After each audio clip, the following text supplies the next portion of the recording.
In today's video, we're going to talk about other cities near Savannah, Georgia. Coming right up.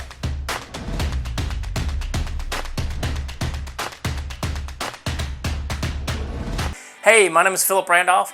I'm a real estate agent with Keller Williams and Coastal Area Partners here in Savannah, Georgia.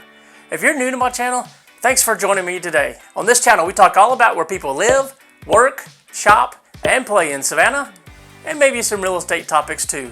So you're looking to make a move to Savannah, and the idea of living downtown or in midtown, south side just doesn't float your boat?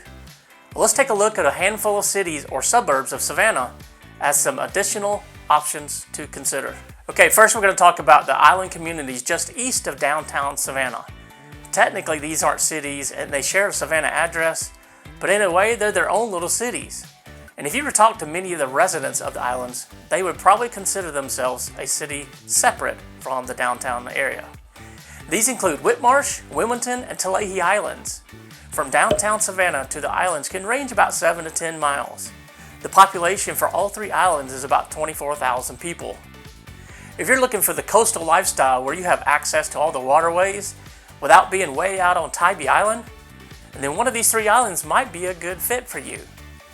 There's not a ton of shopping or restaurants available on the islands, but they do have several grocery stores, a Walmart, and a handful of restaurants that are locally owned and favorites among the residents, including some great seafood. Housing costs on the island over the last 3 years have ranged from about $60,000 to a little over $2 million.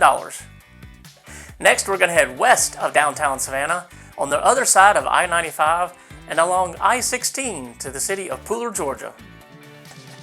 The city of Pooler is located about 13 miles northwest of downtown Savannah and has a population of about 26,000 people. We have seen an enormous amount of growth in Pooler since me and my family came to Savannah almost 10 years ago. In Pooler, you'll find most all the big box stores such as Sam's, Walmart, Home Depot, Lowe's, mixed in with smaller franchise stores and restaurants and a number of locals as well. We've heard rumors of Costco coming to Pooler, but nothing definite yet. Next to Pooler, you'll find the airport that services Savannah and Hilton Head Island. The Savannah Hilton Head International Airport currently services about 32 non-stop destinations by 8 different carriers. These include Air Canada, American Airlines, Allegiant Air, Delta, JetBlue, United, Frontier Airlines, and Sun Country Airlines. If you have work that requires frequent air travel, the Pooler area might be a good choice to consider. As for homes in Pooler, over the last year, the prices have ranged from about $50,000 all the way up to $1.5 million. This is a mixture of new construction and resales.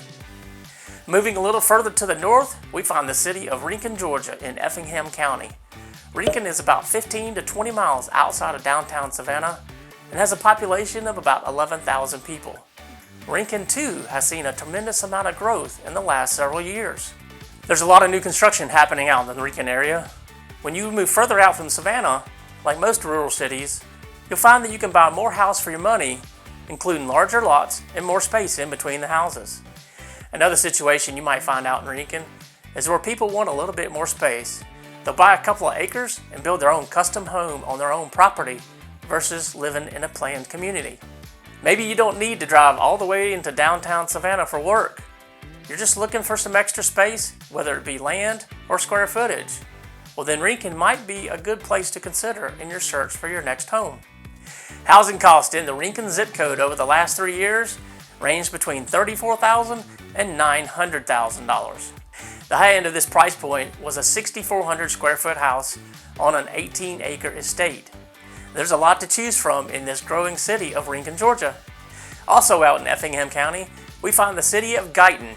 Guyton, Georgia is about 28 miles from downtown Savannah and only has a population of 2,800 people.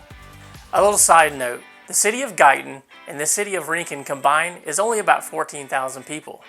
But if we look at Effingham County as a whole, there are about 64,000 people in Effingham County. It's a pretty large county. Guyton is a little bit more rural or country, but like other areas around Savannah, Guyton is starting to show signs of real growth. It's one of those places you can really spread out. Along with some new construction on larger lots, you can also find some real space like this 215-acre horse farm that sold for just over $1 million last year. For now, there's not a lot of choices when it comes to shopping or restaurants in the Guyton area, but I think that'll change in the near future. People seem to be moving out to Guyton because of the lower cost of living and the good schools. Just like in Rincon, you're going to get more house for your money out in the Guyton area. Here's a story from personal experience. My wife and I decided to look at homes out in the Guyton area. We found a floor plan that we loved. We found out the builder was building it in Guyton, but also in Pooler. There was just one difference: the sales price. There was an $80,000 difference in the sales price between Guyton and Pooler. So it just depends on what you're looking for in terms of location to jobs, schools, and so forth. Last on the list today is the city of Richmond Hill, located about 20 miles southwest of downtown Savannah in Bryan County. The city of Richmond Hill has a population of about 13,000 of the 39,000 that live in Bryan County. Richmond Hill is pretty popular for its good schools and location for those serving in our military.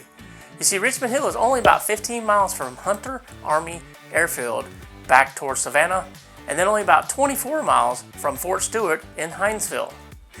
This location would give them options in case they were traveling to one base or the other, or even both during their time of service. Richmond Hill continues to develop some great communities. There's a wide range of choices for homes in Richmond Hill, and over the last 3 years, housing costs range from $34,000 to a little over $2 million. One of the new exciting developments going on in Richmond Hill today is a 2,200-acre master plan community along the Ogeechee River called Waterways Township. Amenities for this community will include 450 acres of recreation and open space for bike trails, lagoons for kayaking, a marina, and a championship golf course. Upon completion, this development could be home to approximately 3,000 families. Please keep in mind about the price ranges that I've shared with you today, especially the ones over $1 million. More than likely, they involved a tract of land or they were waterfront property. The beauty is there's a house for everybody in our communities. In addition to the cities we've talked about today, there's also Bloomingdale, Port Wentworth, and Garden City. We will be doing more in-depth videos on all these locations and more in the coming months. Be sure to check back for more videos. If you like this video, consider giving me a thumbs up. And check out one of these other videos on the screen now, all about living in Savannah. And I'll see you on the next video.